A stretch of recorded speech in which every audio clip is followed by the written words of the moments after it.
ಸಾರಿ ಕೂಡಿ ಬಂದಂತೆ ನನ್ನ ಆತ್ಮೀಯರಿಗೆ ಹೃದಯಪೂರ್ವಕವಾದ ವಂದನೆಗಳಾಗಿದ್ದೇನೆ. ದೇವರ ವಾಕ್ಯದಲ್ಲಿ ಹೋಗೋಣ. ಮತ್ತಾಯನು ಬರೆದ ಸುವಾರ್ತೆ 23ನೇ ಅಧ್ಯಾಯ 2ನೇ ವಚನದಿಂದ ಓದಿ. ಶಿಷ್ಯರಿಗೂ ಮತ್ತೊಂದು ಸಲ ಹೇಳುವ ಹೇಳಿದ್ದೇನೆ. 23 ಮತ್ತಾಯ 1ರಿಂದ ಓದಿ. ಮೊದಲ ವಚನ. ತರುವಾಯ ಯೇಸು ಜನರ ಗುಂಪಿಗೂ ತನ್ನ ಶಿಷ್ಯರಿಗೂ ಹೇಳಿದ್ದೇನೆಂದರೆ ಶಾಸ್ತ್ರಿಗಳು ಫರಿಸಾಯರು ಮೋಶೆಯ ಪೀಠದಲ್ಲಿ ಕೂತುಕೊಂಡಿದ್ದಾರೆ.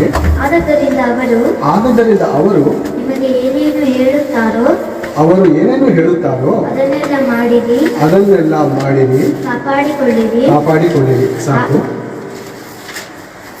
ಯೇಸು ಸ್ವಾಮಿ ಹೇಳ್ತಾ ಇದ್ದಾರೆ, ತರುವಾಯ ಜನರ ಗುಂಪನ್ನು ಜನರು ಯೇಸು ಸ್ವಾಮಿಯನ್ನು ಹೋಗ್ತಾ ಇದ್ರು, ಅಲ್ಲಿ ಬರ್ತಾ ಇದ್ರು. ಯಾಕಂದ್ರೆ ಯೇಸು ಸ್ವಾಮಿಯ ಮಾತುಗಳಲ್ಲಿ ಬಹಳ ಜ್ಞಾನ ಇತ್ತು. ಎಲ್ಲೂ ಕೇಳಲಾರದಂಥ ಮಾತುಗಳು, ಯಾರು ಪ್ರೀತಿಸಲಾರದಂಥ ಪ್ರೀತಿಗಳು, ಯಾರು ಮಾಡದಂಥ ಅದ್ಭುತಗಳು ನೋಡಿದಂಥ ಜನರು ಏನು ಮಾಡಿದ್ರು, ಯೇಸು ಸ್ವಾಮಿನ ಹಿಂಬಾಲಿಸೋಕ್ಕೆ ಪ್ರಾರಂಭ ಮಾಡಿದಾಗ ಯೇಸು ಸ್ವಾಮಿ ಒಂದು ಅದ್ಭುತವಾದ ಮಾತುಗಳನ್ನು ಹೇಳ್ತಾ ಇದ್ದಾರೆ. ಬಹಳ ಜನ ಸೇರಿದಾಗ ಯೇಸು ಸ್ವಾಮಿ ಸಾಮ್ಯ ರೂಪವಾಗಿ ಮಾತಾಡುವಂಥದ್ದು, ಬಹಳ ಒಂದು ಜ್ಞಾನಕ್ಕೆ ಎಟುಕಲಾರದಂಥ ಮಾತುಗಳು ಮಾತಾಡುವಾಗ ಬಹಳ ಜನ ಆಶ್ಚರ್ಯಪಟ್ಟರು. ಯೇಸು ಸ್ವಾಮಿ ಹೇಳ್ತಿದ್ರೆ, ಶಾಸ್ತ್ರಿಗಳು ಫರಿಸಾಯರು ಮೋಶೆಯ ಪೀಠದಲ್ಲಿ ಕೂತುಕೊಂಡಿದ್ದಾರೆ. ಆದ್ದರಿಂದ ಅವರು ನಿಮಗೆ ಏನನ್ನು ಹೇಳುತ್ತಾರೋ ಅದನ್ನೆಲ್ಲ ಮಾಡಿರಿ ಅಂತ ಇದ್ದಾರೆ ಯೇಸು ಸ್ವಾಮಿ. ಫರಿಸಾಯರು ಶಾಸ್ತ್ರಿಗಳು ಯಾರು? ಯೇಸು ಸ್ವಾಮಿ ಮಾತನ್ನ ಕೇಳುವವರ? ಯೇಸು ಸ್ವಾಮಿ ಮಾತನ್ನ ಕೇಳೋರಲ್ಲ ಪ್ರಿಯರು. ಯೇಸು ಸ್ವಾಮಿ ಬಗ್ಗೆ ಧರ್ಮಶಾಸ್ತ್ರದಲ್ಲಿ ಬರೆಯಲ್ಪಟ್ಟಿದ್ದೆ, ಯೇಸು ಕ್ರಿಸ್ತನ ಈ ರೀತಿಯಾಗಿ ಬರ್ತಾನೆ, ಇದೇ ರೀತಿ ಮರಣ ಹೊಂತಾನೆ, ಇದೇ ರೀತಿ ಮೃತ್ಯುಂಜಯ ಹೊಂತಾನೆ ಅಂತ ಗೊತ್ತಿದ್ದು ಅವರು ತಿಳಿಯಲಾರದಂಥ ಅಜ್ಞಾನಿಗಳಾಗಿದ್ರು. ಯಾರು? ಫರಿಸಾಯರು, ಸದುಕಾಯರು, ಶಾಸ್ತ್ರಿಗಳು. ಇವರು ಕೂತಿರುವಂಥ ಸ್ಥಾನ ಯಾವುದು ಅಂತ ನೋಡುವಾಗ ಶಾಸ್ತ್ರಿಗಳ ಫರಿಸಾಯರು ಮೋಶೆಯ ಪೀಠದಲ್ಲಿ, ಅಂದ್ರೆ ಇವರಿಗೆ ಗೌರವ ಇಲ್ಲ, ಆದ್ರೆ ಇವ್ರು ಕೂತಿರುವಂಥ ಸ್ಥಾನ ಯಾವುದು? ಮೋಶೆಯ ಪೀಠ, ಅಂದ್ರೆ ಪೀಠಕ್ಕೆ ಸ್ಥಾನ. ಇವರು ಮಾತು ಕೇಳ್ತಾರೋ ಬಿಡ್ತಾರೋ ಅವ್ರ ಬಗ್ಗೆ ನಮಗೆ ಬೇಡ. ಪರಿಶೀಲಿಸೋದು ಅದೇ ಇವ್ರ ಬಾಯಿಂದ ಬರುತ್ತಲ್ಲ ಮಾತು, ಅದನ್ನ ನೀವು ಕೇಳಿರಿ ಮತ್ತು ಕಾಪಾಡಿಕೊಳ್ಳಿರಿ ಅಂತ ಹೇಳ್ತಾ ಇದ್ದಾರೆ ಯೇಸು ಸ್ವಾಮಿ. ನಾವು ಅಂದ್ಕೋಬಹುದು ಅವರೇ ದೇವ್ರ ಮಾತನ್ನ ಕೇಳಿಲ್ಲ. ಅವರು ಫರಿಸಾಯರು ಸದುಕಾಯರು ದೇವ್ರ ಮಾತನ್ನ ಕೇಳಿಲ್ಲ, ಯೇಸು ಕ್ರಿಸ್ತನ ಹೊಡೆದು ಶಿಲ್ಬೆಗೆ ಹಾಕಿಸ್ತು.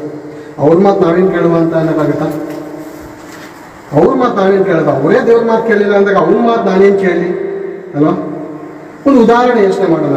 ಉದಾಹರಣೆ, ಇಬ್ರು ಹೋಗ್ತಾ ಇರ್ತೀವಿ, ಆ ಕಡೆಯಿಂದ ಒಬ್ಬ ಬರ್ತಾ ಇರ್ತಾರೆ. ಆ ಕಡೆ ಹೋಗ್ಬೇಡಪ್ಪ, ಪೊಲೀಸರು ಇದ್ದಾರೆ, ಹೆಲ್ಮೆಟ್ ಹಾಕಿದ್ದಾರೆ ಅಂತ ಫೈನ್ ಹಾಕಿದ್ದಾರೆ, ಆ ಕಡೆ ಹೋಗ್ಬೇಡ ಅಂದ್ರೆ ನಾವೇನ್ ಮಾಡ್ಬೇಕು? ಹೋಗ್ಬೇಕಾ? ಇವನೇ ಫೈನ್ ಹಾಕ್ಸ್ಕೊಂಡ್ ಬಂದವನೇ, ಇವನೇ ನನ್ಗೆ ಹೇಳೋದು, ಇವನೇ ಅಜ್ಞಾನಿ ಮೂಡ, ಹೆಲ್ಮೆಟ್ ಹಾಕೋದೇ ಹೋದ 1000 ರೂಪಾಯಿ ಫೈನ್ ಕಟ್ಬಿಟ್ಟು ಬಂದ ಗಂಡ ಇದ್ದು, ಇವನೇ ನನಗೆ ಹೇಳೋದು ಅಂತ ಹೇಳ್ಬೋದಾ? ಅಥವಾ ಒಳ್ಳೇದಪ್ಪ ನೀನು ಹೇಳಿದ್ದು ಒಳ್ಳೇದಾಗಿದೆ, ಹೆಲ್ಮೆಟ್ನ ಹಾಕೊಂಡು ಪೊಲೀಸರ ಮುಂದೆ ಫೈನ್ ಕಟ್ಟದೆ ಹೋಗೋದು ಒಳ್ಳೇದು ಅಲ್ವಾ? ಒಂದು ಸಿಂಪಲ್ ಆಗಿರುವಂಥ ವಿಚಾರ. ಇಲ್ಲ ಒಂದ್ ಕಡೆ ಇವಾಗ ಲೋಕದಲ್ಲಿ ನೋಡ್ತಾ ಇರ್ತೀವಿ, ಎಲ್ಲಿ ನೋಡು ಅಂಗಡಿ ಮುಂದೆ ಸಿಗರೇಟ್ ಸೇರ್ತಾ ಇರ್ತಾರೆ. ಸಿಗರೇಟ್ ಸೇರ್ಬೇಕಾದ್ರೆ ಇನ್ನೊಬ್ಬ ಬರ್ತಾನೆ, ಪೊಲೀಸರು ಬಂದಿದ ತಕ್ಷಣ ಫೈನ್ ಹಾಕಿ ಹೋಗಿದ ತಕ್ಷಣ ಇನ್ನೊಬ್ಬ ಬಂದಾಗ ಇದು ಸೇರ್ಬಿಡಿ ಸರ್ ಒಪ್ಪಿಕೊಂಡು ಪೊಲೀಸರು ಈಗ ತಾನೇ ಫೈನ್ ಹಾಕ್ಬಿಟ್ಟು ನೀವೇ ಫೈನ್ ಹಾಕ್ಸೋದೆ. ಸಿಂಪಲ್ ಆಗಿದ್ದು. ಇದೇನು ಯಾವನೋ ಅದು ಬೇಕಾಗಿಲ್ಲ, ಒಳ್ಳೇದನ್ನ ಯಾರು ಹೇಳ್ತಾರೆ ಅದು ಪ್ರಾಮುಖ್ಯ. ನಿಮಗೆ ಗೊತ್ತಿರ್ಬೇಕು ಬೇರೆ, ಕತ್ತೆ ಮೂಲಕ ದೇವರು ಒಳ್ಳೇದನ್ನ ಹೇಳಿಸ್ತಾರೆ. ಕತ್ತೆ ಮೂಲಕ, ಕತ್ತೆ ಬುದ್ಧಿವಾದ ಹೇಳುತ್ತೆ. ಬುದ್ಧಿವಾದ ಹೇಳಿದಾಗ ಅವನು ಏನ್ ಮಾಡ್ತಾನೆ? ತಿರಸ್ಕಾರ ಮಾಡ್ತಾನೆ. ಲಾಭನನ್ನು ಏನ್ ಮಾಡ್ತಾನೆ? ತಿರಸ್ಕಾರ ಮಾಡಿದಾಗ ಏನಾಗುತ್ತೆ? ಮರಣ ಹತ್ರ ಬರುತ್ತೆ. ಯಾರು? ದೇವದೂತ ಬಿಚ್ಚು ಕತ್ತಿಯನ್ನು ಹಿಡ್ಕೊಂಡು ಕಾಯ್ತಾ ಇರ್ತಾನೆ. ಆದುದರಿಂದ ಯೇಸು ಸ್ವಾಮಿ ಹೇಳುವಂತ ಮಾತು ಅದ್ಭುತವಾದಂತ ಮಾತು. ಮತ್ತೊಂದ್ಸರಿ ಓದ್ತೇನೆ. ಶಾಸ್ತ್ರಿಗಳು ಫರಿಸಾಯರು ಮೋಶೆಯ ಪೀಠದಲ್ಲಿ ಕೂತುಕೊಂಡಿದ್ದಾರೆ. ಆದ್ದರಿಂದ ಅದಕ್ಕೋಸ್ಕರ ನೀವು ಕೂತಿರುವಂತ ಪೀಠ ಯಾವುದು? ಮೋಶೆಯ ಪೀಠ. ಫರಿಸಾಯರು ಮೋಶೆಯ ಪೀಠದಲ್ಲಿ ಕೂತುಕೊಂಡಿದ್ದಾರೆ. ಆದ್ದರಿಂದ ಅವರು ನಿಮಗೆ ಏನನ್ನು ಹೇಳುತ್ತಾರೋ ಅದನ್ನೆಲ್ಲ ಮಾಡಿರಿ, ಕಾಪಾಡಿಕೊಳ್ಳಿರಿ ಅಂತ ಹೇಳ್ತಾರೆ. ಅಂದ್ರೆ ಮಾತು ಯಾರ್ದಾಗಿದೆ? ಇದು ದೇವರ ಮಾತು, ಯೇಸು ಕ್ರಿಸ್ತನ ಮಾತಾಗಿದೆ. ಅವರು ಮಾತಾಡ್ತಾರಂತ ಮಾತು ಯಾರು ಗೊತ್ತಾ? ದೇವರ ಮಾತು. ಹೇಳುವವರು ಕೇಳೋರು. ಪ್ರಾಮುಖ್ಯ ಏನಂದ್ರೆ ಹೇಳಿಸೋರು. ದೇವ್ರು ಯಾರಾಗಿದ್ದಾರೆ? ಹೇಳಿಸೋರಾಗಿದ್ದಾರೆ. ಪ್ರತಿಯೊಬ್ಬರ ಮೂಲಕ ದೇವರು ಏನ್ ಮಾಡೋರಾಗಿದ್ದಾರೆ? ಕಾರ್ಯವನ್ನು ಸಾಧಿಸುವವರಾಗಿದ್ದಾರೆ. ನೋಡಿ, ದಾವಿದನು ಒಂದು ಅದ್ಭುತವಾದಂಥ ಮಾತನ್ನು ಹೇಳ್ತಾನೆ ಕೀರ್ತನೆಯಲ್ಲಿ.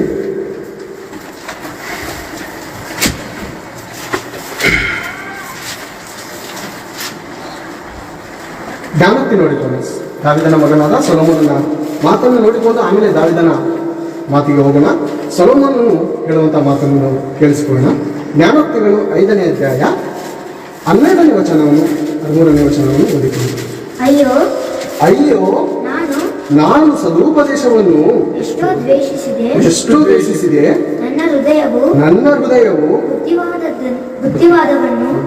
ಹೃದಯವು ಬುದ್ಧಿವಾದವನ್ನು ಎಷ್ಟೋ ತಾತ್ಸಾರ ಮಾಡಿತ್ತು. ಅಂದ್ರೆ ಹೇಳ್ತಾರೆ, ಅಯ್ಯೋ ನಾನು ಸದುಪದೇಶ ಅಂದ್ರೆ ಉಪದೇಶ ಏನಾಗಿದೆ, ದೇವರಿಂದ ಬರುವಂತ ಉಪದೇಶ ಏನಾಗಿದೆ, ತಾತ್ಸಾರ ಮಾಡ್ತಾ ಇದ್ದೇನೆ. ನಾನು ತಾತ್ಸಾರ ಮಾಡ್ತಾ ಇದ್ದೀನಿ. ಬುದ್ಧಿವಾದವನ್ನು ಎಷ್ಟೋ ತಾತ್ಸಾರ ಮಾಡಿದೆ. ನನ್ನ ಬೋಧಕರ ಮಾತನ್ನು ಇಲ್ಲಿ ನೋಡಿ, ಇದು ಮೇನ್ ಪಾಯಿಂಟ್. ನನ್ನ ಬೋಧಕರ ಮಾತನ್ನು ಕೇಳದೆ ಹೋದೇನಲ್ಲ, ನನ್ನ ಉಪದೇಶಕರ ಕಡೆಗೆ ಕಿವಿ ಕೊಡಲಿಲ್ಲವಲ್ಲ. ನನ್ನ ಬೋಧಕರ ತಂದೆಯಾದ ದೇವರ ಬೋಧಕನು ಕೇವಲ ಒಬ್ಬನಲ್ಲ, ಬೋಧಕರು ಇವತ್ತು ನೋಡಿ ಲಕ್ಷಾಂತರ ಜನ ಇದ್ದಾರೆ.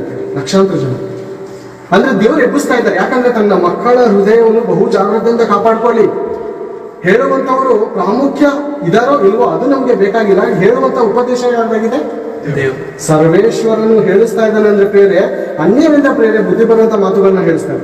ಅನ್ಯರಿಂದ ಯಾಕಪ್ಪ ಕೆಲವರು ಫೀಲಿಂಗ್ ಮಾಡ್ಕೊ ಹೋಗ್ಬೇಕಾರೆ, ಯಾಕಪ್ಪ ಹಿಂಗ್ ಹೋಗಿ ಸಾಯ್ತಾ ಇದೆಯಾ, ನನ್ನ ಮಗನು ಇದೇ ರೀತಿ ಹೋಗಿ ಕಾಲು ಮುಡ್ಕೊಂಡು ಮನೇಲಿದ್ದಾನೆ, ಅವಾಗೆಲ್ಲ ನಾನೇ ಎತ್ತಾಕ್ಬೇಕು, ನಾನೇ ಮಾಡ್ಬೇಕು ಅಂತ ಕೆಲವರು ಬುದ್ಧಿಮತ್ತೆ ಹೇಳ್ತಾ ಇರ್ತಾರೆ. ನೀನೇನಪ್ಪ ನಿನ್ನ ಮಗನೇ ನೋಡ್ಕೊಳಕ್ಕಾಗಿಲ್ಲ, ನನಗೇನ್ ಬಂದು ಬುದ್ಧಿವಾದ ಹೇಳ್ತೀನಿ ಅಂದ್ರೆ ತಪ್ಪು ತಾನೇ. ಅದು ಬುದ್ಧಿವಾದ ಯಾರು ಹೇಳ್ತಾರೆ ಮುಖ್ಯ ಅಲ್ಲ. ಅದ್ರಲ್ಲಿ ಒಳ್ಳೇದಿದೆಯಾ ನಾವು ಅನುಸರಿಸ್ಬೇಕು. ಒಳ್ಳೇದಿದ್ರೆ ನಾವು ಪಾಲಿಸ್ಬೇಕು. ಹೇಳ್ತಾ ಇದ್ರೆ ನೋಡಿ, ನನ್ನ ಬೋಧಕರ ಮಾತನ್ನು ಕೇಳದೆ ಹೋದನಲ್ಲ. ಆಮೇಲೆ ನೊಂದ್ಕೋತಾ ಇದ್ದೇನೆ, ಪ್ರಯೋಜನ ಏನಿದೆ ಪ್ರೇರೆ? ಆಮೇಲೆ ನೊಂದ್ಕೊಂಡಿದ್ದ ಪ್ರಯೋಜನ ಏನಿದೆ? ದೇವರು ನಿಜವಾಗ್ಲೂ ಪ್ರೇರೆ ಯಾರಿಗೆ ಏನು ಬೇಕೋ ವಾಕ್ಯ ಅದನ್ನು ಕೊಡ್ತಾರೆ.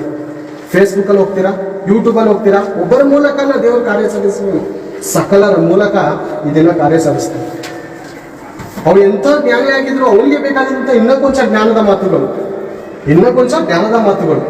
ಯೂಟ್ಯೂಬ್ ಅಲ್ಲಿ, ಫೇಸ್ಬುಕ್ ಅಲ್ಲಿ ಎಲ್ಲಿ ನೋಡಿ ದೇವರ ಮಾತುಗಳು ನಿಜವಾಗ್ಲೂ ವೇಗಶಾಲಿ ಅಂತೆ.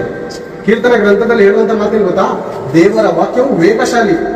ಯಾವ ಪ್ರಪಂಚದಲ್ಲಿ ಯಾವ ರಾಕೆಟ್ ಕಂಡಿಡಕ್ಕಾಗಲ್ಲ, ಯಾವ್ದೇನು ಕಂಡಿಡಕ್ಕಾಗಲ್ಲ.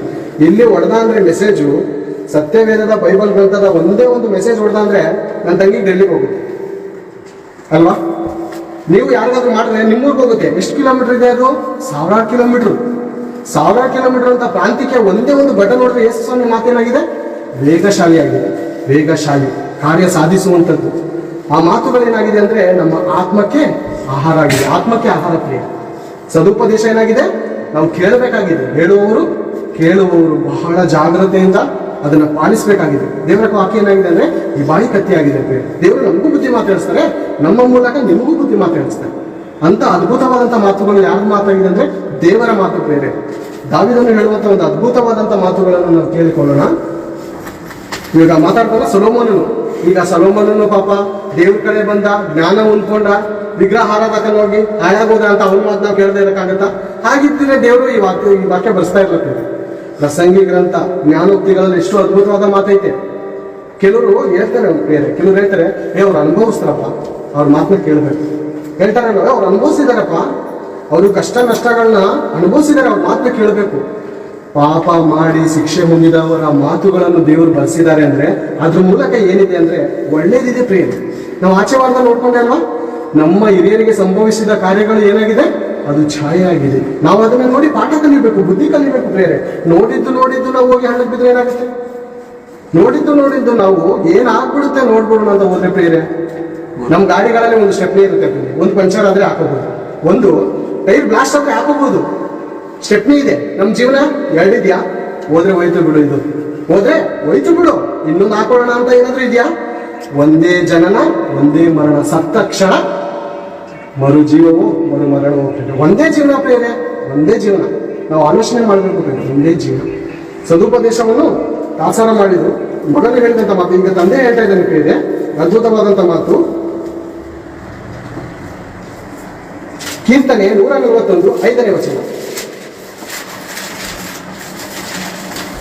ಕೀರ್ತನೆ 141 5ನೇ ವಚನ. ನೀತಿವಂತರು ನಮ್ಮ ಸಂದೀಪ ಹೋದಪ್ಪ. 141 5ನೇ ವಚನ. ನೀತಿವಂತರು ನನ್ನನ್ನು ನೀತಿವಂತರು ನನ್ನನ್ನು ಹೊಡೆಯಲಿ ಮತ್ತು ನನಗೊಂದು ನನಗೆ ಉಪಕಾರ. ಏನ್ ಬೇರೆ ಎಂತ ಮಾತಾಡ್ತಾ ಇದ್ದಾನೆ ದಾವೀದನು. ಯಾರು ಗೊತ್ತಾಯ್ತಾನು? ಚಿಲ್ಲರೆ ಅಲ್ಲ, ಸಿಪಾಯಿ ಅಲ್ಲ, ಕೆಲಸ ಮಾಡ್ಕೊಂಡಿದ್ದಲ್ಲ, ಸಪ್ಲೈಯರ್ ಅಲ್ಲ. ದಾವೀದನ ಮನೇಲಿ ಈ ಚಾಕರಿ ಮಾಡ್ಕೊಂಡಿರ್ತಾನೆ ನೋಡಿ, ಅವನ್ನೆಲ್ಲ ಹೇಳ್ತಾರೆ ಮಾತು. ಯಾರು ಹೇಳ್ತಾ ಇದ್ದಾನೆ? ದಾವೀದನು ಹೇಳ್ತಾ ಇದ್ದಾನೆ, ನೀತಿವಂತರು ನನ್ನನ್ನು ಹೊಡೆಯಲಿ. ನೀತಿವಂತರು ಹೊಡೆದ್ರೆ ಕೋಪ ಬರ್ಬೇಕಾ? ಪ್ರೀತಿ ಬರ್ಬೇಕಾ? ಪ್ರೀತಿ ಬರ್ಬೇಕು ಬೇರೆ. ಇದಕ್ಕಿಂತ ಮುಂಚೆ ಓದಿದಂತ ವಾಕ್ಯ, ಫರಿಸಾಯರು ಸದುಕಾಯರು ಹೇಳಿದಂತ ಮಾತನ್ನು ನೀವು ಕೇಳ್ರಿ. ಅಂದ್ರೆ ಒಳ್ಳೇದನ್ನ ಯಾವನಾದ್ರೂ ಹೇಳಿದ್ರೆ ಕೇಳಿ, ಮತ್ತು ಹೊಡೆದ್ರೆ ಹೊಡಿಸ್ಕೊಳ್ಳಿ. ಎಂತ ಅದ್ಭುತವಾದಂತ ಮಾತು ಹೇಳಿದ್ದಾನೆ ದಾವೀದನು. ನಿಜವಾಗ್ಲೂ ಎಷ್ಟು ಮಟ್ಟಿಗೆ ತೆಗೆದುಕೊಂಡಿದ್ದಾನೆ ಅಂದ್ರೆ, ಅದಕ್ಕೆ ದೇವರನ್ನು ಏನ್ ಮಾಡಿದ್ರೆ ಸಿಂಹಾಸನದ ಮೇಲೆ ಕೂತಿದ್ದಾನೆ ಬೇರೆ. ಯಾರು? ದಾವೀದನಿಗೆ ಸಿಂಹಾಸನ ಸುಮ್ಮನೆ ಕೊಟ್ಟಿರೋ ಬೇರೆ. ಅನೇಕ ಪ್ರಶ್ನೆಗಳು, ಅನೇಕವಾದಂತ ಪರಿಶೋಧನೆಗಳು ನಡೀತದೆ ಬೇರೆ. ನಮ್ಮ ಜೀವಿತದಲ್ಲಿ ನಡೆಯುವಂತ ಪರಿಶೋಧನೆ ಇರ್ತದೆ. ಸ್ವಲ್ಪನ ಸೈತಾನ ಏನಾಗಿದ್ದಾನೆ? ಕೇವಲ ಶೋಧಕನು. ಸೈತಾನ ಯಾರು? ಶೋಧಕನು. ದೇವರೇನಾಗಿದ್ದಾರೆ? ಪರಿಶೋಧಕನು. ಇಂಚಿಂಚಿನಲ್ಲೂ ಬೇರೆ, ಇಂಚಿಂಚಿನಲ್ಲೂ. ಬಹಳ ದೇವ್ರ ಮುಂದೆ ನಿಂತ್ಕೊಳ್ಬೇಕಾದ್ರೆ ಬಹಳ ಕಷ್ಟ ಬೇರೆ, ಬಹಳ ಕಷ್ಟ. ಮನುಷ್ಯರನ್ನ ಯಾವ್ಯಾವ ಮೆಚ್ಚಿಸ್ಕೊಳ್ಬಹುದು, ದೇವ್ರನ್ನ ಮೆಚ್ಚಿಸ್ಬೇಕಾದ್ರೆ ಬಹಳ ಕಷ್ಟ. ಡೈರೆಕ್ಟ್ ದೇವರು ಹೃದಯನ ನೋಡುವವರಾಗಿದ್ದಾರೆ. ಕಳೆದ ವಾರದಿಂದ ಏನಾದ್ರು ಒಂದು ಮಾಡಿದೀವ, ದೇವ್ರ ಹತ್ರ ಆರಾಧನೆ ಮಾಡ್ಬೇಕಾದ್ರೆ ದೇವ್ರಿಗೆ ಜ್ಞಾಪನಿಸ್ತಾರೆ, ಮಗನೇ ಕೇಳ್ಬೋದು, ಗುರುತು ಕೇಳ್ಕೊ, ಪಶ್ಚಾತ್ತಾಪ.